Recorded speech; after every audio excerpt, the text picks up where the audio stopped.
की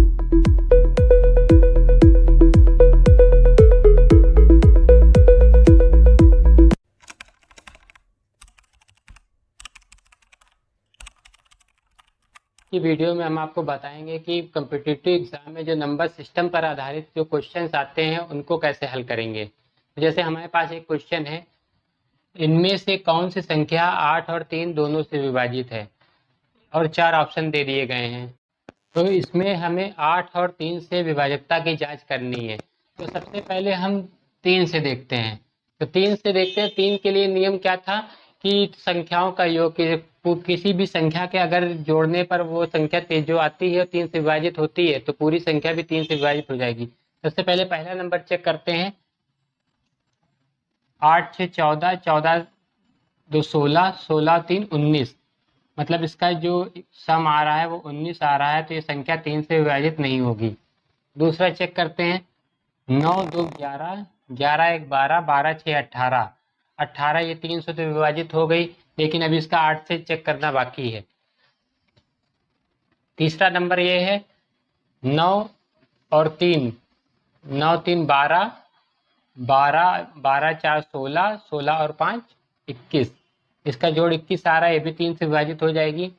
अब एक नंबर ये देखते हैं 8 4 12, 12 3 15, ये भी 3 से विभाजित हो जाएगी।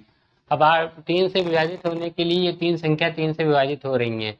अब दूसरा टेस्ट क्या था, 8 से चेक करने के लिए क्या नियम था कि अगर लास्ट की 3 डिजिट 8 से विभाजित हो रही है तो संख्या जो है 8 से विभाजित हो जाएगी। अब 8 से देखते हैं कि कौन सा नंबर डिवाइड हो रहा है या नहीं हो रहा है। तो ये पहला तो ये तो ऐसे कैंसिल होगा, क्योंकि 3 से विभाजित नहीं हो रहा था, तो 8 से विभाजित होता भी है तब भी इसका ये आंसर सही नहीं होगा। अब 900 ये देखते हैं बी, तो बी है 2916। तो 2916 में हम देखते हैं आखिरी की 3 नंबर 8 से विभाजित होते हैं या नहीं होते। जैसा कि हमने पिछले वीडियो में बताया था कि अगर आखिरी की 3 संख्याएं 8 से विभाजित हो जाती हैं तो पूरी संख्या कितनी भी बड़ी हो 8 से विभाजित हो जाएगी। 2916 पूरी संख्या है, लेकिन आखिरी के इसके 3 नंबर है 916। 916 को हम 8 से विभाजित करके देखते हैं ये विभाजित होते हैं या नहीं होते हैं। तो 8 से अगर इनको विभाजित करेंगे तो ये जाएगा एक बार में 8 एकम 8, रिमाइंडर बचा 1, 1 मिलके हो गया 11, फिर 8 एकम 8 बचा 3, 3 और 6 मिलके हो गया 36, और 36 को करेंगे तो 8 चौक 32, फिर से रिमाइंडर बच रहा है 4। तो इसका मतलब ये 8 से विभाजित नहीं हो रही है।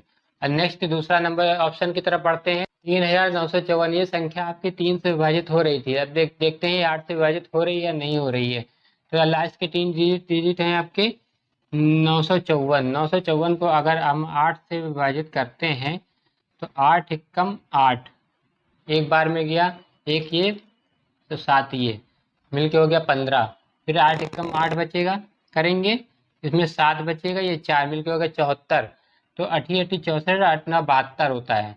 फिर भी आपका रिमाइंडर जो है 2 बच रहा है, तो मतलब ये संख्या जो है 8 से विभाजित नहीं हो रही है। तो 3 संख्या विभाजित नहीं हो रही है, तो इसका मतलब चौथा ऑप्शन आपका बिल्कुल सही है। तो सही है, लेकिन एक बार इसको चेक भी कर लेते हैं। तो आपका 2184 है। तो जो 2184 में आखिरी 3 डिजिट हैं आपके 184। अब 184 को हम 8 से विभाजित करके देखते हैं हो रहा है या नहीं हो रहा है।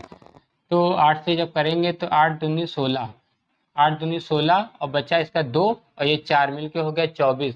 तो 8 त्रिक 24, तो 23 बार में आपका 184 विभाजित हो जाएगा। इसका मतलब पूरी संख्या 8 से विभाजित हो जाएगी।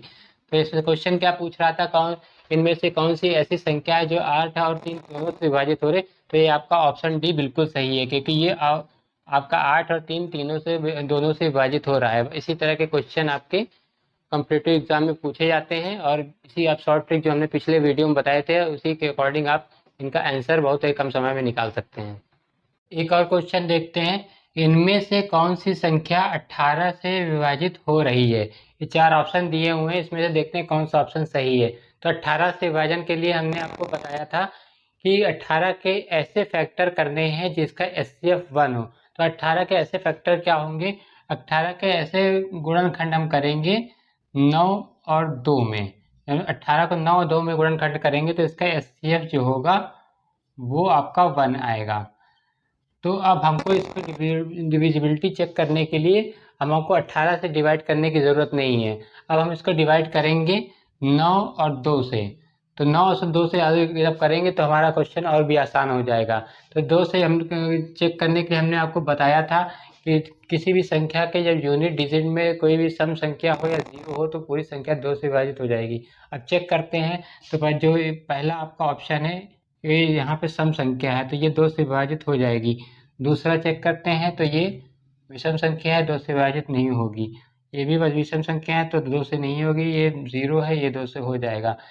अब कंडीशन ये है कि 9 और 2 दोनों से ही विभाजित होना चाहिए। तो ये दो आपका ऑप्शन जो है गलत हो गए क्योंकि 2 से हो नहीं रहे।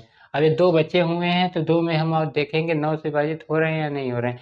तो 9 के लिए हमने आपको बताया था कि जो संख्याओं के अंकों का योग होता है अगर उसको जोड़ दे और अगर योग जो आता है निकल कर वो 9 से विभाजित होता है तो पूरी संख्या 9 से विभाजित हो जाएगी। पहले ऑप्शन हम चेक करते हैं। 2 8 10, 10 6 16, 16 2 18। इसका जो योग आ रहा है वो 18 आ रहा है और 18 9 से विभाजित हो जाता है। तो इसका मतलब ये संख्या जो है 9 से विभाजित हो जाएगी। तो ये आपका आंसर बिल्कुल सही है। 2 से पहले विभाजित हो गई थी और ये 9 से भी हो गई तो आपका आंसर सही है। एक बचा हुआ ऑप्शन डी है, इसको भी चेक करके आपको दिखा देते हैं कि 7 2 9, 9 3 12। तो इसका जो एडिशन आ रहा है वो 12 आ रहा है और ये 12 9 से विभाजित नहीं होता है। तो इसलिए आपका आंसर ए बिल्कुल सही है। थोड़ा सा क्वेश्चन का पैटर्न चेंज हो गया है। इस सवाल में पूछ रहा है कि 7 अंकों की संख्या ये दी हुई है, वहाँ पर m के स्थान पर कौन सा अंक आएगा जो पूरी संख्या 36 से विभाजित हो जाए। तो 36 से विभाजित होने के लिए भी वही आपका नियम है, 36 के ऐसे फैक्टर करने हैं जिनका HCF 1 हो। तो 36 के ऐसे फैक्टर क्या होंगे, 36 के हम गुणनखंड करेंगे 9 गुणे 4 में। 9 गुणे 4 में हम जब फैक्टर करेंगे तो उसका HCF जो होगा 1 आएगा। 9 और 4 में हमने इसका गुणनखंड कर लिया। अब देखने 4 के लिए नियम यह था कि अगर अंतिम की दो संख्याएं 4 से विभाजित होती हैं तो संख्या 4 से विभाजित हो जाएगी। और 9 के लिए था कि अगर संख्याओं को योग कर देते जोड़ देते हैं, अगर संख्या 9 से विभाजित हो जाती है तो पूरी संख्या 9 से विभाजित हो जाएगी।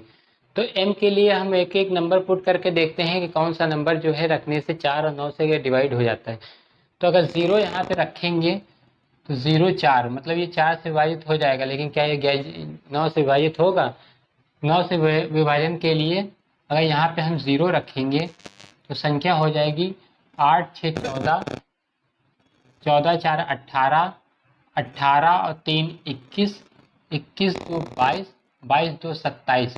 इसका जो आपका सम हो गया वो 27 हो गया और सम 9 से डिवाइड हो जाता है तो मतलब पूरी संख्या 9 से विभाजित हो जाएगी।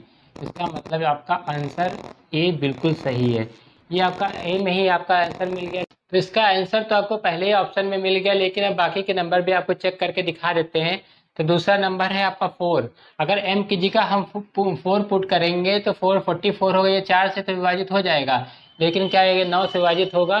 तो इसको लिए जोड़ लेते हैं 9 8 6 14, 14 4 18, 18 3 21, 21 2 23, 23 4 27 और 27 और 4 31, 31 आएगा तो ये 9 से विभाजित नहीं होगा। इस तरह ये आपका ऑप्शन भी गलत हो गया। अब इसकी जगह 9 को चेक करते हैं। 9 को रखकर यहाँ पे हम 9 को रखेंगे m की जगह पर। तो 9 यहाँ तक आपका 27 हो रहा था, 27 और 9 आपका होता है 36। तो 9 चौक 36 आपका 9 से तो डिवाइड हो जाएगा, लेकिन क्या ये 4 से डिवाइड होगा। 4 से देखें ये आखिरी के 2 डिजिट बनते हैं आपके 94 और 94 जो है वो 4 से डिवाइड नहीं होता, इसलिए ये भी आंसर आपका गलत है। अब एक और लास्ट का ऑप्शन था 6। अब 6 को यहाँ पे पुट करेंगे तो 27 6 33 हो जाता है। तो 33 भी आपका 9 से विभाजित नहीं होता, इसलिए आपका ऑप्शन डी भी गलत है। आपका आंसर ए 0 बिल्कुल सही है। नेक्स्ट क्वेश्चन देखते हैं। 11 अंकों की संख्या ये दी हुई है जो कि 12 से पूर्ण विभाजित है। तो पूछा ए और बी के स्थान पे कौन सा अंक आएगा। तो इसको चेक करने के लिए ए और बी की वैल्यू निकालने के लिए हम पहले 12 से देखते हैं, 12 के फैक्टर करते हैं। तो 12 के फैक्टर ऐसे क्या थे, इनका HCF 1 हो 3 गुणे 4, 3 गुणे 4 थे। तो पहले 3 से इसकी जो है डिविजिबिलिटी चेक करते हैं। तो 3 के लिए ये था कि संख्याओं को जोड़ देंगे, जो संख्या अगर 3 से विभाजित होगी तो पूरी संख्या 3 से विभाजित हो जाएगी। तो सबसे पहले चेक करते हैं। 4 और 2 6, 6 और 3 9, 9 5 14, 14 8 22, 22 और 9 31, 31 6 31 6 37, 37 और 6 आपका 43, 43 2 45।